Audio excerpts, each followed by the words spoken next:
Welcome to an in-depth look at a decade of change within the Arctic polygonal tundra. This study aims to gain new insights into how polygonal tundra landscapes evolve over time as permafrost thaws. To this end, a geophysical survey performed in 2011 was repeated 12 years later to assess structural changes along a 500 by 20-meter transect near Utqiagvik, Alaska. Our analysis covers three distinct ice wedge polygon types: high-centered, flat-centered, and low-centered, all responding differently to warming temperatures.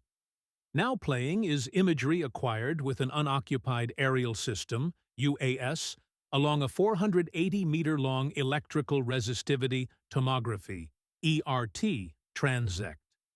ERT is a geophysical method used to map variations in subsurface resistivity, helping us understand changes beneath the surface.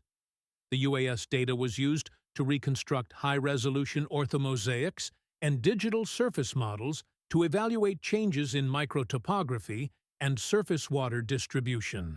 Combined with point-scale permafrost depth measurements and ERT-derived subsurface resistivity profiles, these orthomosaics and digital surface models reveal a comprehensive picture of the Arctic landscape's ongoing transformations.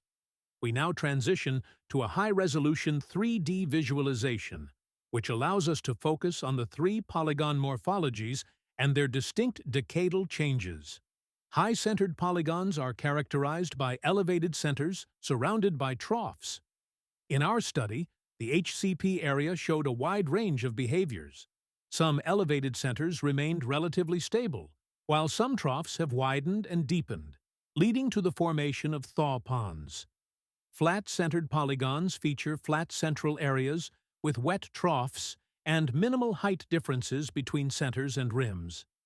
The troughs hold water most of spring through fall, while the soil in the central area remains relatively wet. In our study, the FCP area showed overall the largest increase in active layer thickness and subsidence.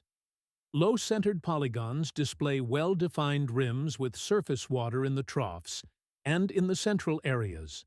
In our study, LCPs were the most stable polygon type, with limited differences in topography, surface water distribution, active layer thickness, and subsurface structure between 2011 and 2023.